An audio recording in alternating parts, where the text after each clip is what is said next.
Hello, and how are you? My name is Ayub Mwangi.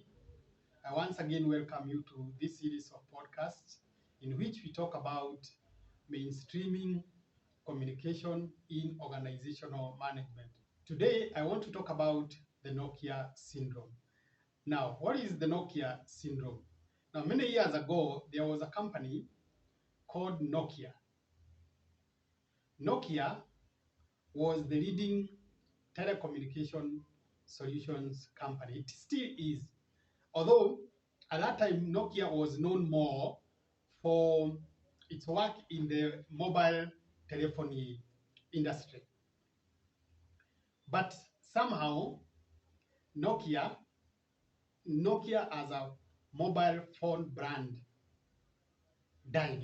Today we don't hear much about Nokia. Okay, there are still few Nokia phones out there, but we don't hear much of Nokia as a mobile telephone company. So what happened with Nokia? Now, according to the managing director of Nokia in 2013, Mr. Steven Elop, he said that we didn't do anything wrong, but somehow we lost. So what is this that the company did not do wrong, but it led to its loss?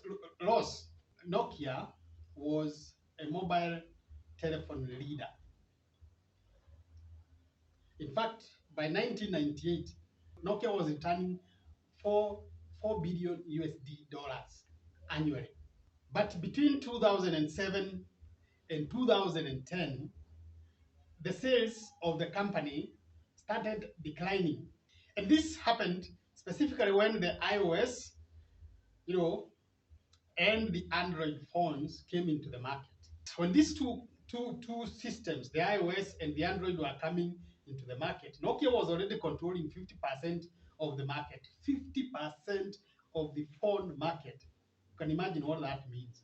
But the introduction of the iOS and the Android system brought in a lot of competition. But again, Nokia was comfortable. We are the market leaders. No one can touch us. We are the guys, man. By 2010, Nokia had lost 90% of the market, 90% of the phone market. I remember those days. If you had a Nokia phone, you are the man. I remember some of my friends who used to operate Nokia E series. You couldn't touch them. They were on top of the radar. Having a Nokia E series was the real deal. But ultimately, Nokia could not conquer the market, it could not reclaim the market, and it went off the radar completely. So what happened? This is what happened with Nokia. That Nokia, a very successful company by its own right, lacked the innovation of coming up with new products that could help it understand what was happening in the market. And this lack of innovation led it to its downfall. When it realized that things were not working, they tried to collaborate with Microsoft, but still couldn't work.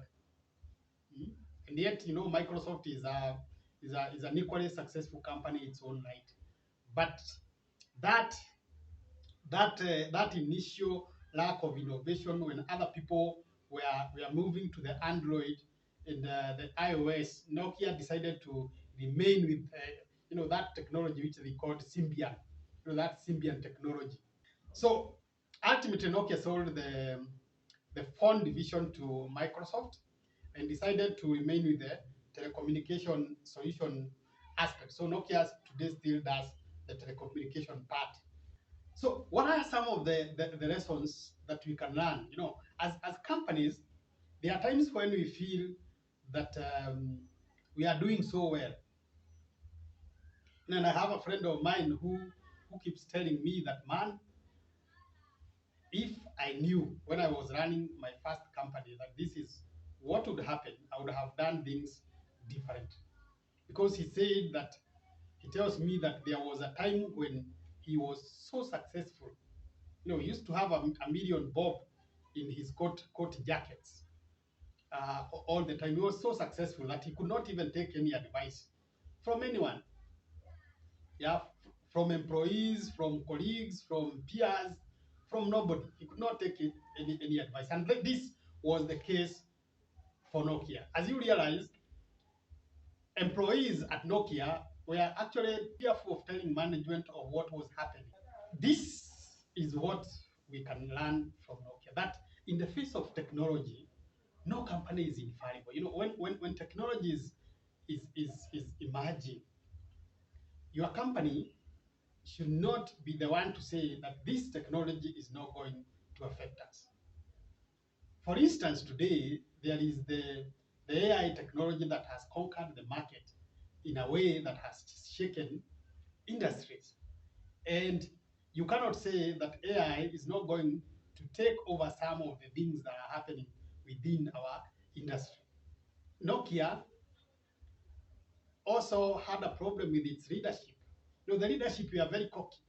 You know, they knew that we are the men, we are at the top. No one can conquer us. They were very cocky, you know, and in the cockiness, they lacked leadership.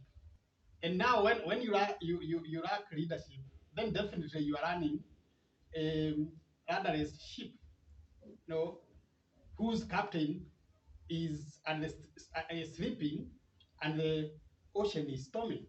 And then they were also operating on an inferior technology whose success in the past was making them believe that it could conquer the future, which was basically a fallacy. You realize then that some of these things are very important when it comes now to running our organizations.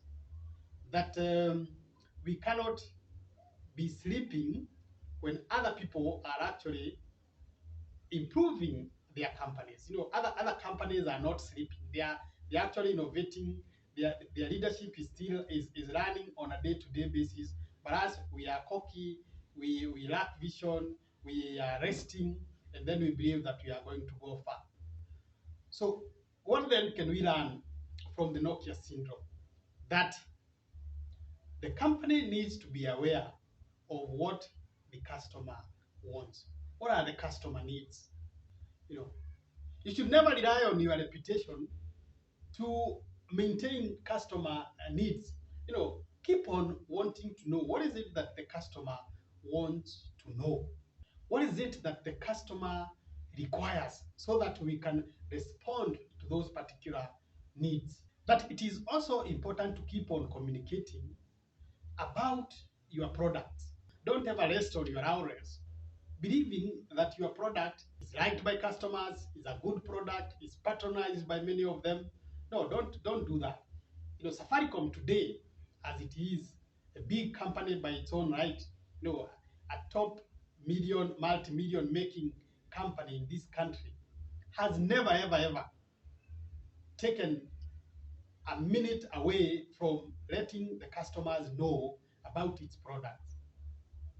So never ever stop telling customers about your product. Keep reminding them.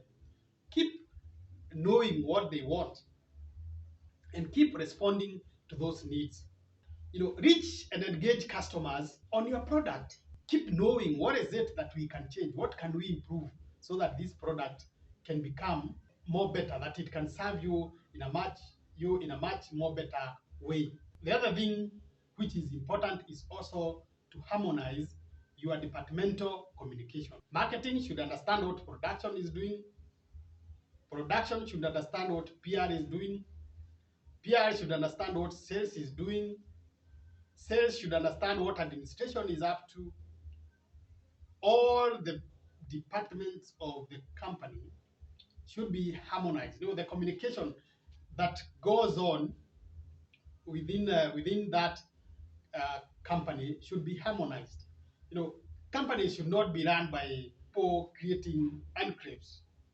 You know, I remember there was this company where I was working where um, marketing was not supposed to engage production. Production should not know what advertising is doing. You know, where now management wants to have people to live within those cocoons and therefore seek to control them. and you can guess what were the end results for that particular company. It is also important to keep listening to ideas. Sometimes ideas to run companies will come from the least expected of places. It could even come from a, um, a sweeper out there who is not even an engineer, but he can give you an idea that will spark you to improve on your product or service. It is also quite important to keep monitoring the market to know what direction your product is taking. Finally, always work with qualified people. Qualified people are important because they will always give you qualified advice, qualified service, qualified product. They will give their best according to how they have been trained. And all these things, all what we have talked about here, can only happen if the organization is willing to enhance its communication abilities within the organization. You know, the arrogance of leadership being at a point where they cannot be reached by employees at the lowest level, or where ideas are stifled. You don't want people to give their ideas because they are supposed to follow a bureaucratic channel. A situation where even the guy who hears an idea, just hides it under the desk because they don't want it to reach the top level unless the idea comes from them. The best way is to manage an organization in an open manner where people are encouraged to come up with ideas that are meant to help improve how that particular company does its work. And this can only happen if people feel that the communication that goes on within that particular organization is empowering enough and that they do not have to fear. I think I like that. What do you think? Maybe you can leave us a comment down here and tell us what you think about whether we can improve our companies, or how can we improve our companies and avoid falling into the Nokia syndrome.